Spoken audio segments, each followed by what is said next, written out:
The Iran and the Israel war are not the only wars going on right now.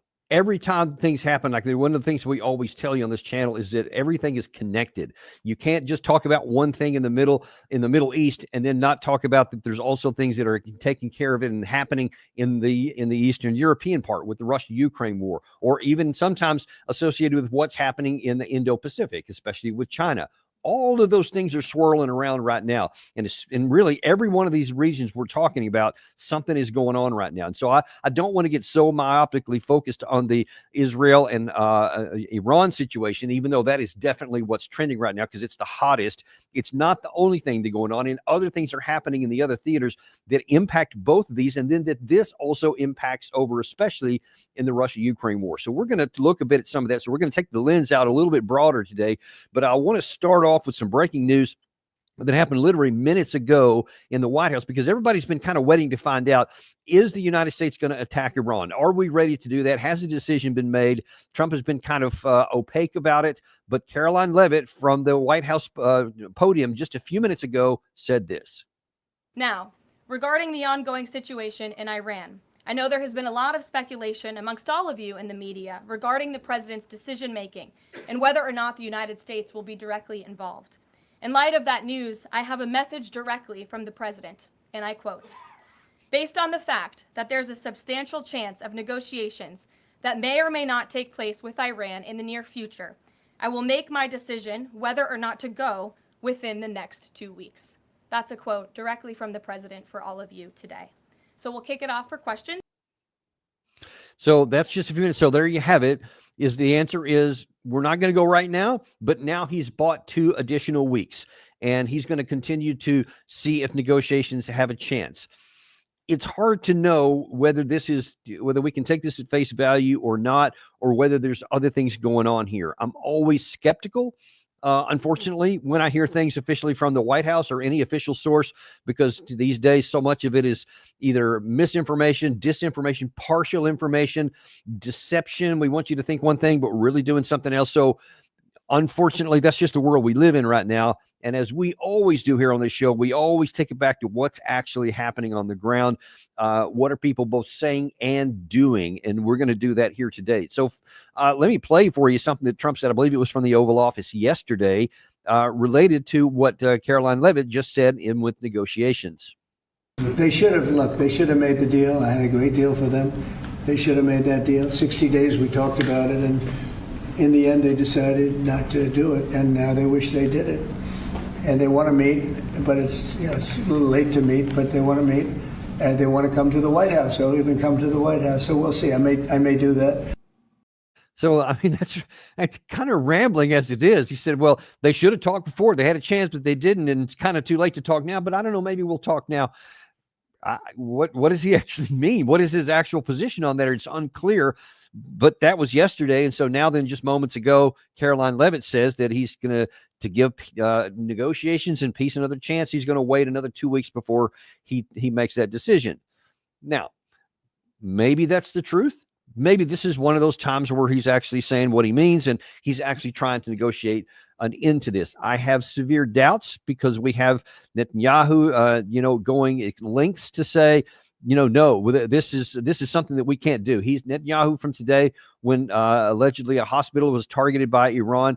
The hospital was hit. Iran claims that they were actually firing at a military target across the street, and some of the collateral damage actually hit the hospital and wounded a bunch of people. Netanyahu, of course, never mentions that, but just says it was a dastardly deed and all this kind of stuff. In the process of talking about what happened there, Netanyahu says, we can no longer negotiate with these people, these kinds of animals that do this. All we can do now, he has to go. The Ayatollah has to go. That's what he said just earlier today. So now then you see Trump, though, saying, well, not so fast. Hang on. Let's see if we can get some more negotiations.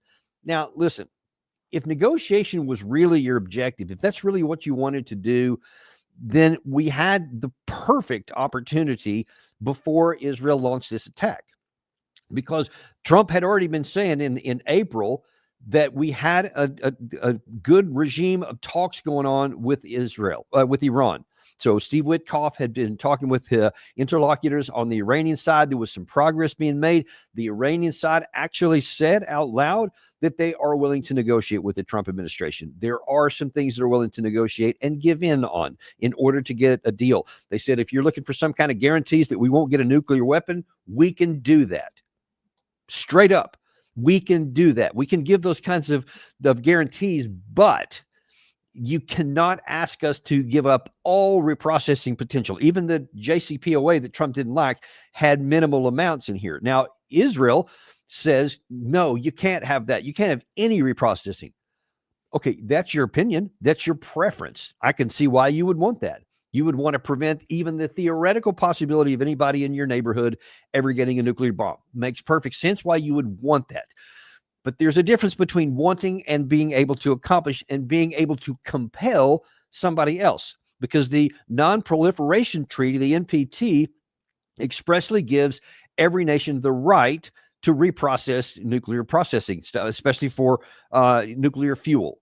They are a signatory to the NPT. Iran is. Israel is not, but Iran is. And we are a signatory to the NPT. And that says that nations can have that. So you cannot now go back and say, we've changed our mind on this signatory. They can't have it. And if they don't, we're going to go to war with them. That's illegal. It breaks every international law that there is.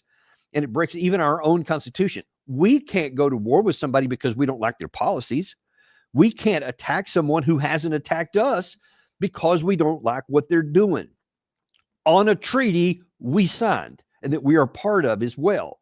So we can't go in and do that, but that's where we are anyway.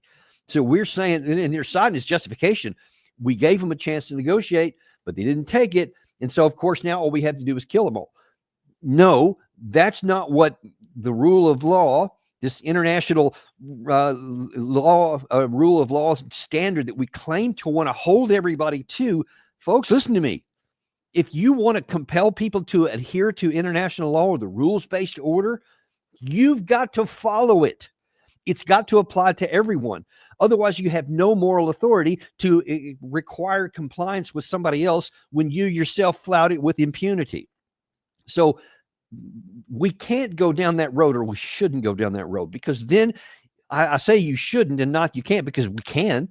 We physically have the capability because we have the power to compel it, or at least to try to compel it. And that's what is in the process of going on right now.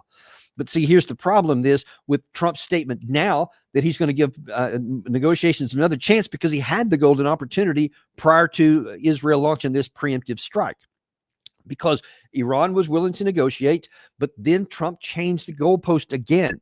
And now that after Witkoff came back, and you remember we've shown you many times on here where Witkoff went on the Fox News, Sean Hannity show, and was optimistic and said, yeah, they don't need to process anything over 3.67%. Well, that sent people into a tizzy, other people in the White House and everybody in Israel, and said, no, they can't have any, because they don't want a deal. Understand this. Israel does not want a negotiated settlement. They want the destruction of the Iranian regime, period, full stop, because in their view, that gets the whole thing off the table. Then there won't be any worry about a nuclear program because the regime itself won't exist. So that's what they're trying to accomplish here. So the last thing they want is a successful negotiation between the United States and Iran. That's why they hated the JCPOA.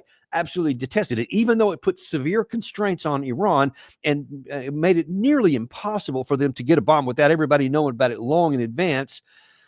They didn't want that because they don't want the mullahs to stay in power. So they encouraged Trump to get rid of the JCPOA in 2018, which he did. And so now then here he was moving towards in April about, again, there was a real possibility he could have gotten some kind of a deal, some kind of a negotiated settlement. But then clearly people, probably Netanyahu himself, who he bragged earlier today that he talks to Trump nearly every day, convinced him to not go down this and now add a red line for Washington that you can have 0% reprocessing. Not only does that violate our own law, it also we're at no threat if they have 3.67% capacity. We're not. We're not a threat no matter what they do, because they are a very weakened nation.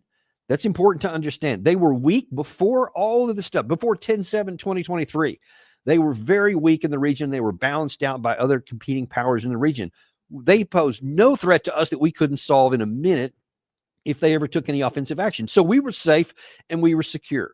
And then comes 10/7, and now all of a sudden Iran uses some of its proxies to help the Palestinian people. You have the Houthis, you have Hezbollah, you have some other even groups in Iraq that were trying to help out. And now then through all of these, nearly 2 years of war, then Israel has weakened Hezbollah, decimated Hezbollah, actually weakened the Houthis, but not knocked either one of them completely out. They kind of went dormant in Hezbollah after they decapitated a lot of their leadership, etc. But that's still going on. The fight against Hamas is still fully engaged. Another 84 Palestinians were killed today, many of whom, again, at a food processing center where allegedly they're supposed to go in safety to get food to keep from starving to death. And it's now become almost a daily affair where Israel blows people up and kills them when they're trying to come to get food. It's a terrible situation. So all that is going on right now while Trump is saying that he wants to have a negotiated settlement. Well, by having the 0% enrichment, that virtually made it guaranteed that there won't be a deal. And the Iranians said so. They said, that's our red line too. You can't ask us to do something that we have the international law and right to do. But we going down the path of saying that we're going to bomb you if you don't. Okay, so that's where we were prior to all this stuff getting kicked off that we're in the process now. And I think the 7th day of war between Israel and Iran. And so are you going to reach a negotiated settlement now? Is Trump going to do that because he said he wanted to?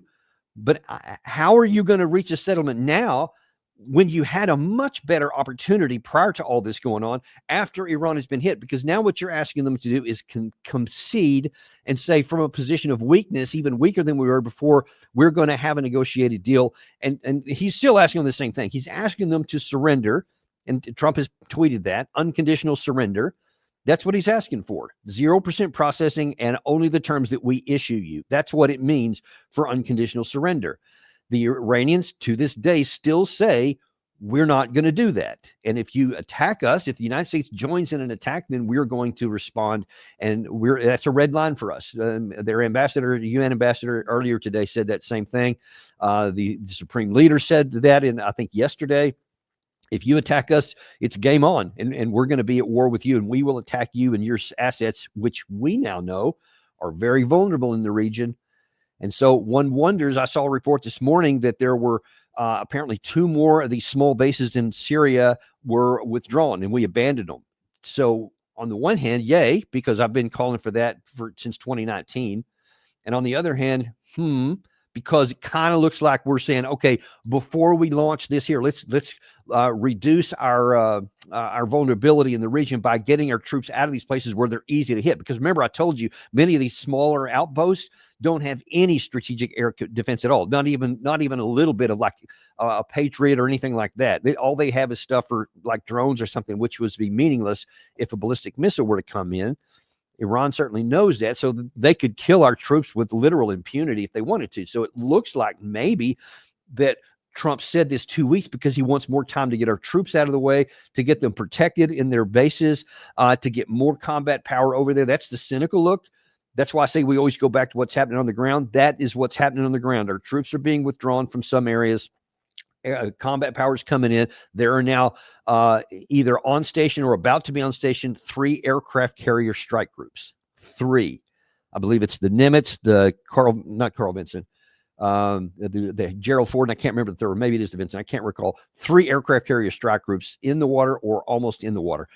Some Aegis. Benjamin Netanyahu talked about that earlier today. He said that we have Aegis in the littorals, in the ground waters off the coast there to help them defend missiles and drones against Iran. So we're already partially engaged already on a defensive level.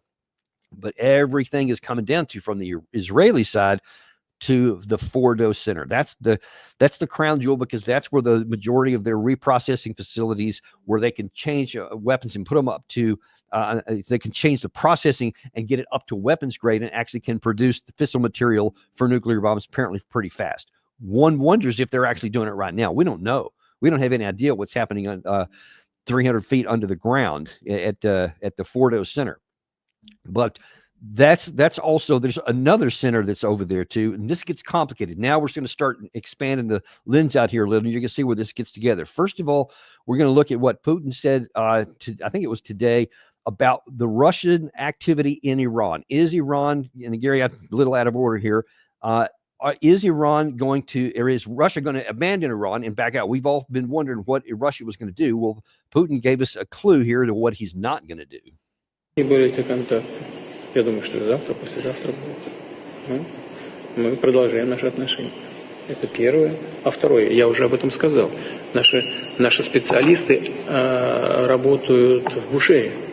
250 человек. И еще командированные. Общая численность может достигать 600. И мы не уходим. So listen, Putin's just laying down the gauntlet right there. I've got 250 of my top folks in the Bashir nuclear plant. As far as I understand, that's one of the sites that has not been hit yet. And he said, I could put more in there, maybe up to 600 people. And you saw that look of determination on his face. He was pretty angry again, it looks like.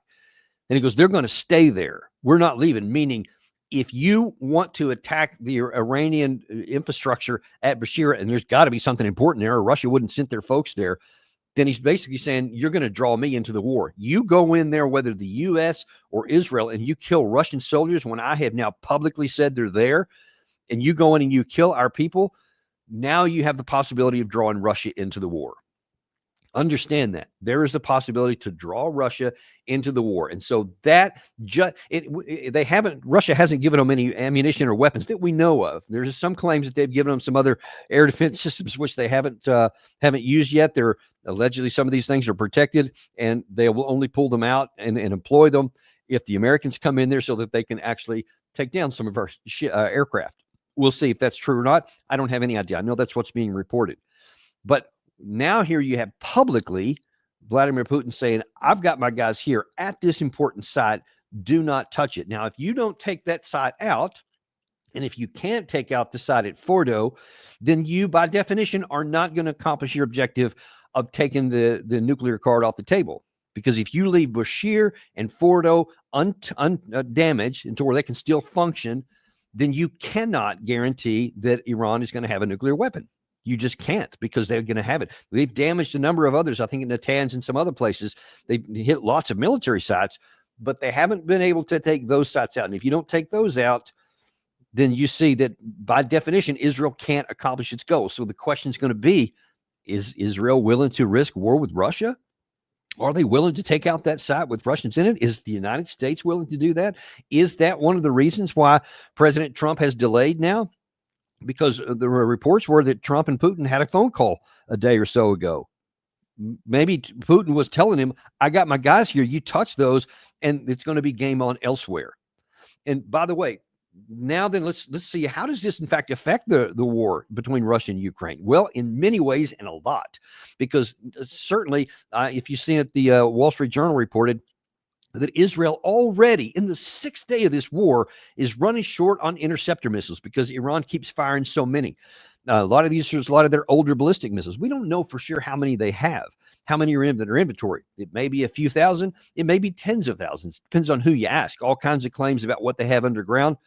I don't think anyone in the West knows, because I think it's been a state secret and we don't know for sure how many things are under the ground, but we can imagine there's probably quite a bit. Well, if Israel is running short on interceptor missiles, who do you think is going to get the next batch coming out of Washington, D.C.? It ain't going to be Ukraine.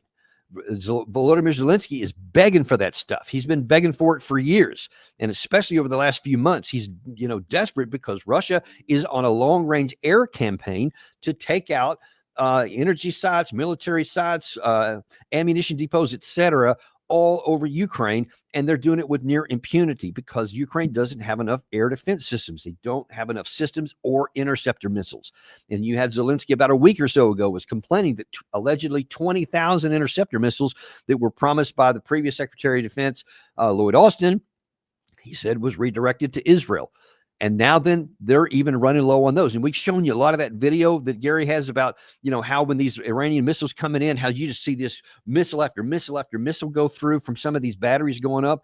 According to Commodore Jeremy, who actually was on an aircraft or a mission ship that was air defense systems and how they work. And they work very similar, whether on the water or at sea, is that you have to fire 2 missiles for every incoming missile. And you see a lot of that from some of these videos.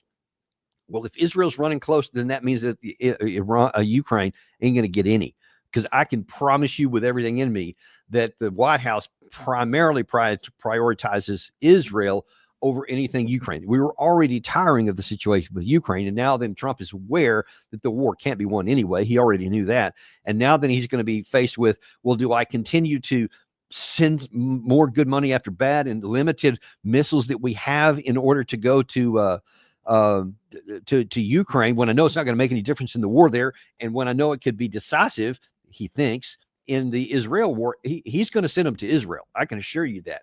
And probably many other categories of weapons and ammunition is going to go to Israel, not to Ukraine. So they were already running short. They were already, you saw the Secretary of Defense, I think a week or 10 days ago, said that in the next budget that they want to pass in September of this year is going to have substantially less for Ukraine anyway. So already the spigots are getting to shut down. Now then, because of this war, they're getting shut down even faster. People are just not paying as much attention to anything going on in Europe right now, at least in the United States. Trump is definitely not. He's not one that has, the ability to juggle a lot of balls in the air at the same time and be able to focus on these things. He kind of is limited to whatever's in front of his face today. And it ain't Ukraine, folks. And now I showed you Putin there talking about what he's going to do in the Israeli-Iranian situation, what he's going to do for Iran. Now, let me tell you something you may not have seen, because everybody's been focused on, obviously for good reason, here in the West, especially on the Israel-Iran war. Well, Putin made a really bold statement here that we need to be clear of what's happening on that side. Watch this. Благодаря усилиям западных союзников Украины, они выбросили эти договоренности в помойку, как я говорил, и решили воевать с нами до последнего украинца и до полной стратегической победы. Этого не получается, и поэтому мы вместо мирных договоренностей на этот счет вынуждены с помощью вооруженных сил добиваться решения этой задачи, а именно демилитаризации. Мы не допустим, чтобы на Украине были вооруженные силы, которые угрожают в перспективе Российской Федерации и ее народу. Вот эти удары и видели ваши журналисты. И, безусловно, если мы не договоримся мирным путем, мы будем добиваться поставленных целей военных. Now, we showed you not long ago the Nebenzia, the Russian ambassador to the United Nations, about 2 weeks ago, I think, where he said a version of the same thing, that we will either achieve with negotiated settlement what we're looking for and what we have to end this war, or we're going to get it on the ground. Well, now then you hear it directly from Putin himself just yesterday. He flat out said, listen, the West, they didn't want to have negotiated settlement, meaning they didn't want to do Minsk agreements. They didn't want to do the offer that Putin made in December of 2021. They threw those instruments in the trash and just said, no, we're not going to do it. And instead, the West set an objective for the strategic defeat of Russia. They wanted Russia to lose. They said Russia was going to lose, that they wanted Russia to be harmed at the very least, etc. And as we've told you many times, very graphically, not only was Russia not defeated, they are now stronger than they were at the beginning of the war. And so now Putin says, apparently it's still on the table. He's still willing to say, we'll have a negotiated settlement and work it in quickly, only on the terms. The last thing was offered was the 12-point terms in the last Istanbul meeting. But now he very clearly said, we will not allow there to be a military in Ukraine at the end of this that can threaten us again. He said there will be demilitarization. And that's going to mean, and he said it clearly, you can either get that, you can either negotiate it away, or we will take it on the battlefield and destroy it.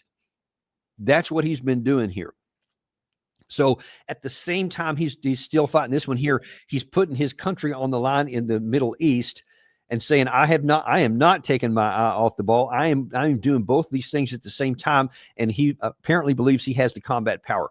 Clearly, Putin does not want to have a war with the West. He does not want to have a war with Israel, but he is not going to allow his Middle Eastern assets and his influence in the region to literally be destroyed, to allow his ally with Iran to just be destroyed and do nothing. So I don't know what else they may have been giving them, but now then that's a pretty bold statement by the President Putin, that he is literally putting the credibility of Russia on the line by putting their lives in harm's way.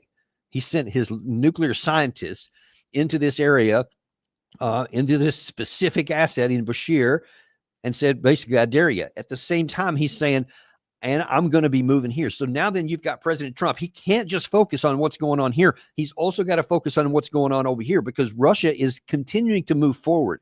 They have the military capacity. They have the political will. They have the manpower. They have the industrial capacity. They have the air power. They have the air defenses. They have everything they need to make good on this. Ukraine has none of those categories. The only place that they're something close to parity is in the drones. And that's the only thing keeping Ukraine alive at this point.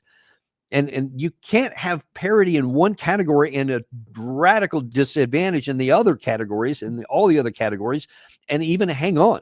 It's just not possible. So Russia will win the war, and they will take either through diplomacy what is on the table right now, which is still the 4 oblasts and Crimea, or they are going to seize everything. And I think that the reports from the Ukraine side, that they're probably right, that maybe by September, Russia will take all of the Donbass area, which they haven't so far. And by the end of 2026, they'll have everything to the east of the Dnieper River, to the west of the Dnieper River, and very possibly Kharkiv City, as well as Odessa in the south, and cut off the Black Sea access, connect with Transnistria in the south. And just now, then you'll just leave a rump state, and that assumes that that Ukraine can continue to fight effectively on there. I don't see how they could. I mean, if all of the support from the West, from the Europeans, what Ukraine can produce domestically, if all of that continued on at a steady pace, maybe they could go that long before being completely ground to dust. I don't know. It's possible, but that's not what's going to happen. Because even though the West is talking about they want to build up their capacity in Europe, Ukraine is trying, but because of this air campaign, it just keeps, every time they build up something, it's identified by the Russian intelligence services and it gets destroyed. So it gets burned down. So they have to disaggregate it and send it in little pieces, do it all over the place. Well, that's extremely inefficient. So you can't make the numbers that you can in a big factory. So that slows down the capacity as well. Russia has no such constraints, and they continue to build up in all of these categories. So now then, here they're getting ready to sweep up and all this stuff.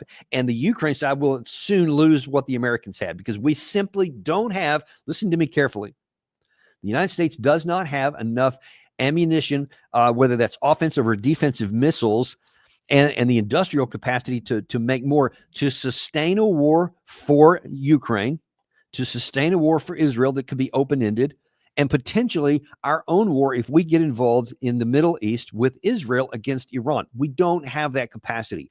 We ourselves will start running short of all these critical areas, and then Israel itself won't happen. Ukraine won't have it, and then Russia, who does, is going to continue to roll forward. That's the truth of all of this stuff right now. That's how all this connects, and it's all bad for us, which is why President Trump should be saying, get this Russia-Ukraine war off the table. And Israel, pull in your fangs and go to ground here, because we're not going to go down this path. I hope that and rather the previous interpretation of Trump is why he's given this additional 2 weeks, that maybe people are getting some spreadsheets into him and saying, sir, this ain't going to work.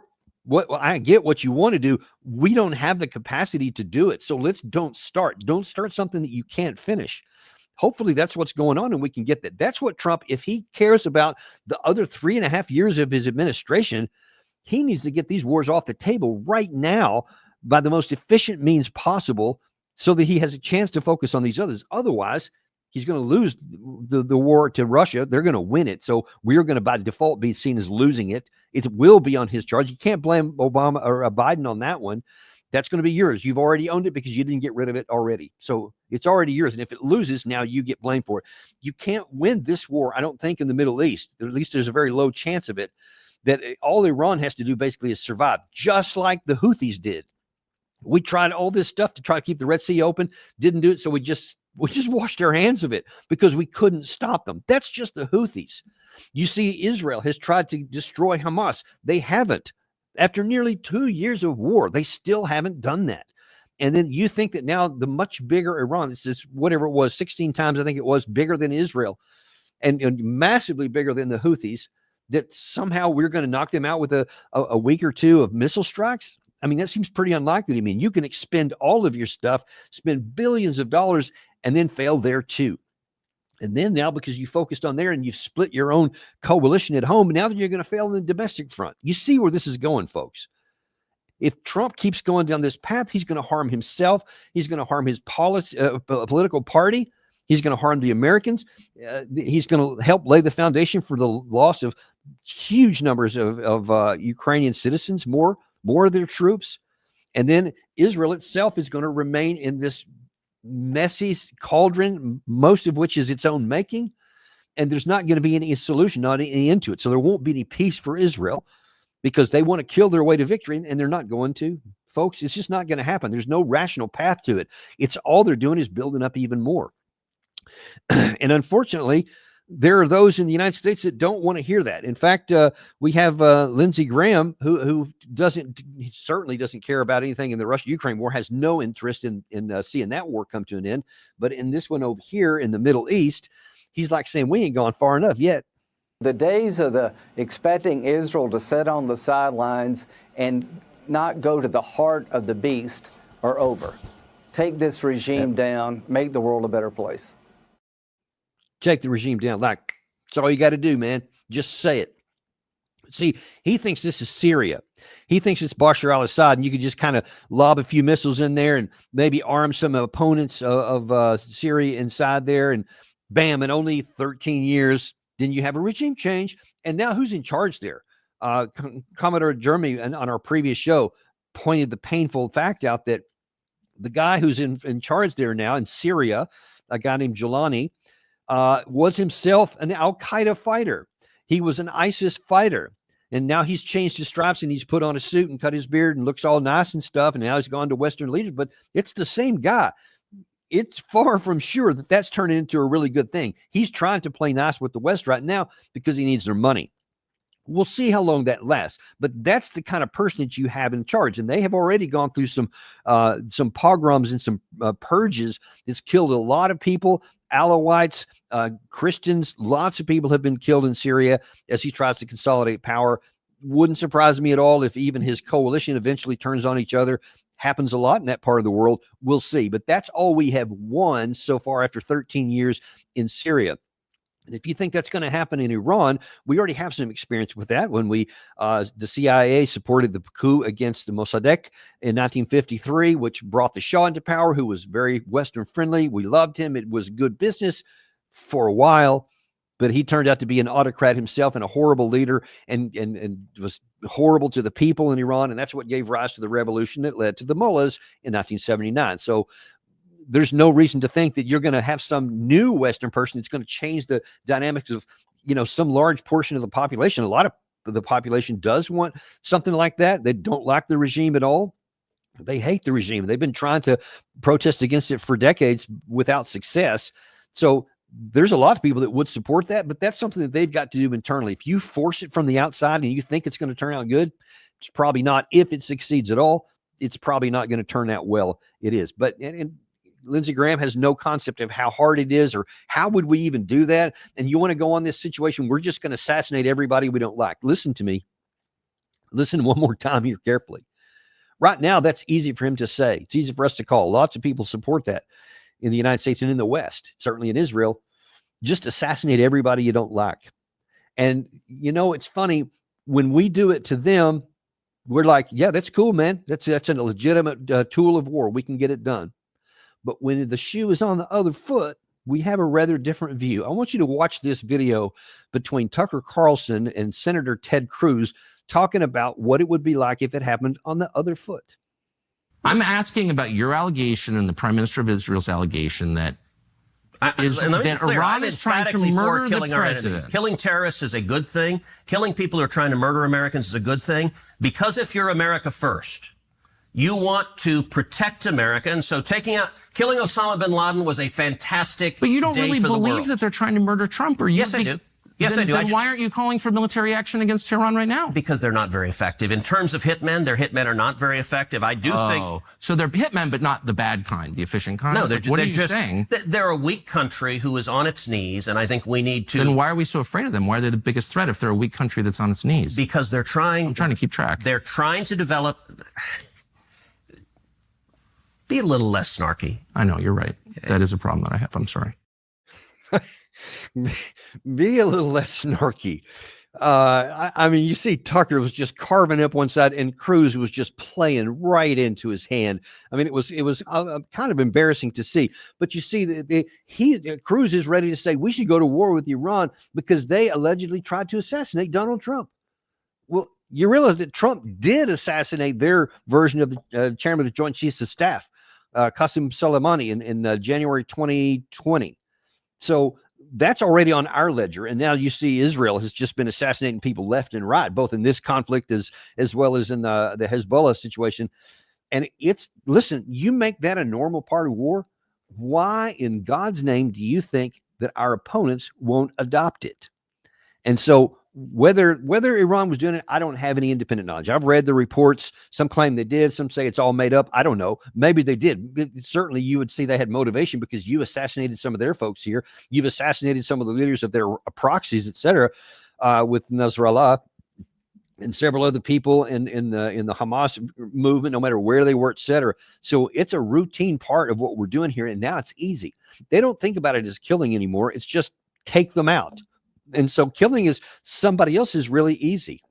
But one day, folks, it's going to come back on us. And you're going to see, I'll just tell you right now, predict as long as the day is hot, that if it happens to the United States or any Western country that one of our leaders is assassinated by some of these people, there will be a massive outcry. Oh my God, we need to go to war with whatever country that guy came from. And no one will think twice about it. And no one will be aware that we've been doing it to them with impunity. Why do you think they would do it to us? We don't. We think that, no, it's cool for us to do it to you. You can't do it to us. And if we do it to you, you deserve it. And so be quiet. But if you do it to us, it's game on, dude. We're going to war and we will burn your country to the ground. That is a world of power politics. I don't care who you are. And I don't care if this makes anybody angry. There is no morality in that. That is pure power politics. That is pure running that we will do whatever the hell we want to do. And if you don't agree with it, I will kill you.